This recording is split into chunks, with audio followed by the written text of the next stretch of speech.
connecting the dots, but not getting the dots. Why was it that CIA was unable to collect information for years inside Afghanistan? When they had authority to kill bin Laden for over 2.5 years, why were they unable to kill him or his lieutenants?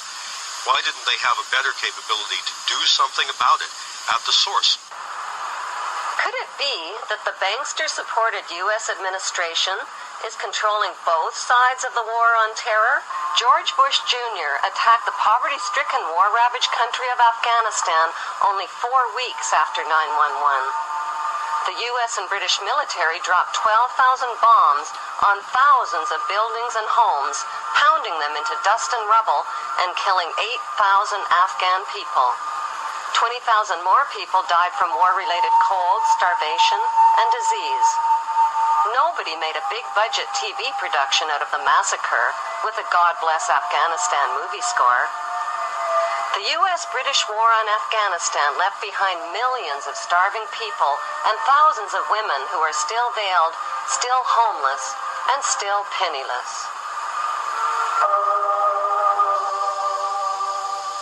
Afghanistan is the world's largest producer of opium and now the world's largest producer of heroin.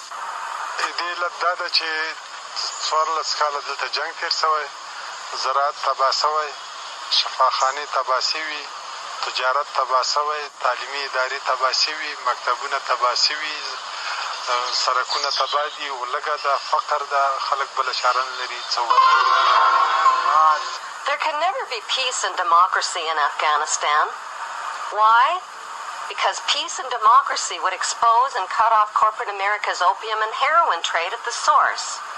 So what was the payoff for the U.S.-British war on Afghanistan? 1. The uncooperative Taliban warlords got kicked out and replaced by the cooperative Northern Alliance warlords. 2. Opium and heroin production and revenues skyrocketed. 3. Afghanistan got a new leader named Hamid Karzai, who just happens to be an ex-employee of Unocal Oil. 3. America got permission to build their oil and gas pipeline through Afghanistan. In the 1980s, the United States supported Iraq's invasion of its neighbor, Iran, to stop the spread of Iran's Islamic Revolution.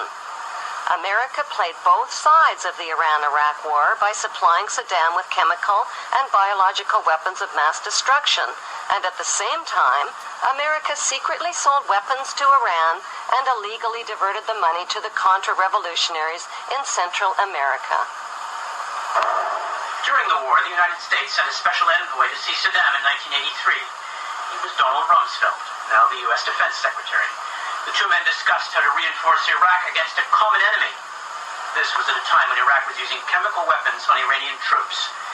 U.S. companies were supplying components with Washington's knowledge. By 1990, President George Bush Sr. tricked Iraq into another war with another oil-rich neighbor, Kuwait. How? By supplying Kuwait with horizontal drills that could reach beneath the border of Iraq and siphon oil from Iraq's oil fields. Kuwait used the U.S.-made drills to steal 300,000 barrels of oil per day from Iraq, worth over $3 billion annually. The fuse was lit, and Kuwait did nothing to put it out.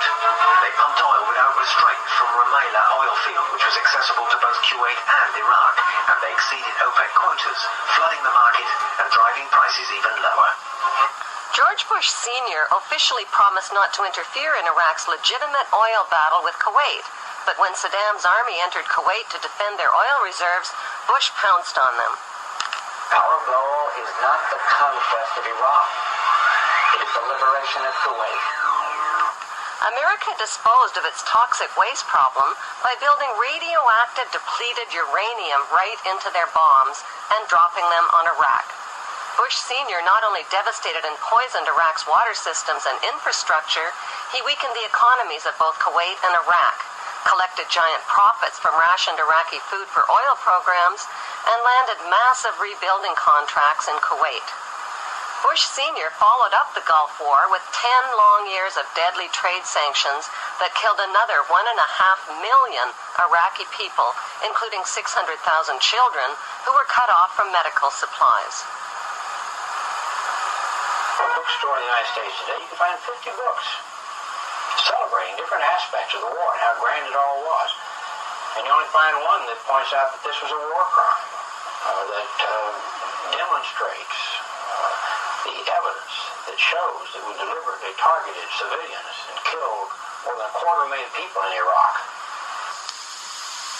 You'll be fighting not to conquer anybody, but to liberate people. In March 2003, President George Bush Jr. launched the second Gulf War.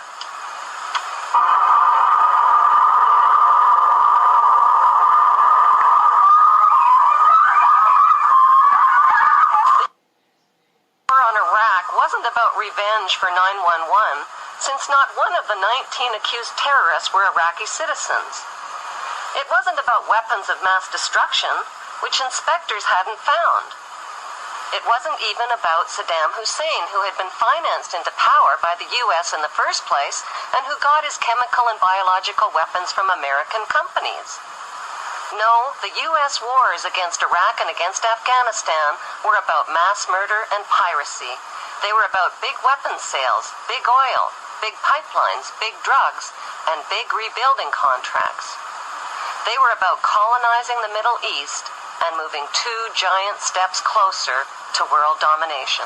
Private First Class Lindy England may never have figured these images would beam into the homes of millions of horrified people. Whatever she might have thought at the time, she says she and her comrades had no choice. So to stand there, give a thumbs up, smile, stand behind all the naked Iraqis in the pyramid, take a picture. Who told you to do that? Persons in my higher chain of command. Why were naked Muslim prisoners positioned on top of each other in the shape of an Egyptian pyramid? The answer can be found in the distant past. In ancient times, Iraq was called Babylon. The year is 586 BC. The armies of Nebuchadnezzar, king of Babylon, descend on Jerusalem with the wrath of an angry God. It is almost 6 centuries before the birth of Christ. The Romans have not yet even dreamed of empire. It is a dark chapter in the history of the Jews, while Babylon's fierce star is rising. The Bible describes the Babylonian attack. Homes are pillaged, King Solomon's temple is set ablaze and utterly destroyed. Saddam Hussein made the mistake of comparing himself to Babylon's King Nebuchadnezzar. The capture of Iraq and Saddam Hussein was not just about oil and colonization, it was also about settling an old Hebrew score. We got him.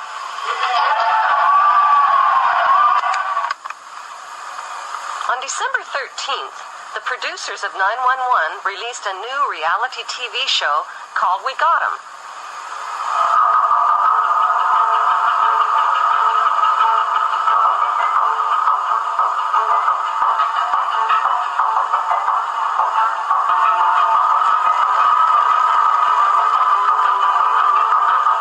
The Iraqi people claimed the We Got 'Em video show was staged. Why? Because the video shows ripe, yellow-colored dates growing on a tree to the left of the hole, where Saddam Hussein was supposedly captured.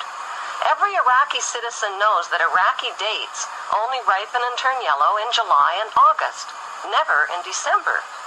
Since date trees don't tell lies, the We Got 'Em video had to be staged at least 3 months earlier in July or August, not on December 13th as reported. How could Saddam, who is almost 70 years old and over 6 feet tall, with a bloated belly, squeeze in and out of a hole that small? How could he have grown a beard that long in such a short time? Why did he dye his hair black while in hiding? For his CNN close-ups, perhaps? There are 3 books which clearly map out the Zionist plan for world domination. The Bible, written by Hebrews, Morals and Dogma, written by Freemason Albert Pike, and the Protocols of Zion, written by the Priori of Zion and revised by the Zionist Illuminati. The Zionist plan is to create an apocalypse that will exhaust and depopulate the masses through deadly designer viruses, global terror, economic disasters, and nuclear war, when the remaining survivors will gladly embrace the promises of a handsome, charismatic new leader who will unveil his plan of hope for eternal world peace. The only way to achieve eternal world peace, he will explain, is to put an end to the 5 causes of war. Secretly, he knows there is only one main cause of wars: the wars caused by his royal ancestors who planned, provoked, financed, and profited from them. He will sell his peace plan by telling the world that border wars will only end by creating a world without borders. Religious wars will only end by creating one world religion of interfaiths. Economic wars will only end by creating a cashless, debt-free society. Rivalry wars between rulers will only end by creating one world ruler. The tools used for war, from handguns to nuclear bombs, will be eliminated, and one world army will be created, which will guarantee world peace. How will this eternal peace plan be accomplished? Through the United Nations, which is the brainchild of the Committee of 300 Ruling Families. The UN is their vehicle for world government and is located on 18 acres of prime Manhattan land donated by the most visible of the ruling families, the Rockefellers. The UN is a closed organization with no public records or open meetings. U.S. taxpayers have already invested $2 trillion in this world authority. Although most of the people working for the UN are genuinely working for peace, the UN is a godless organization controlled by the Committee of 300. These inbred ruling families pretend to have royal blue blood, but their blood is no more blue or royal than Hannibal Lecter's blood.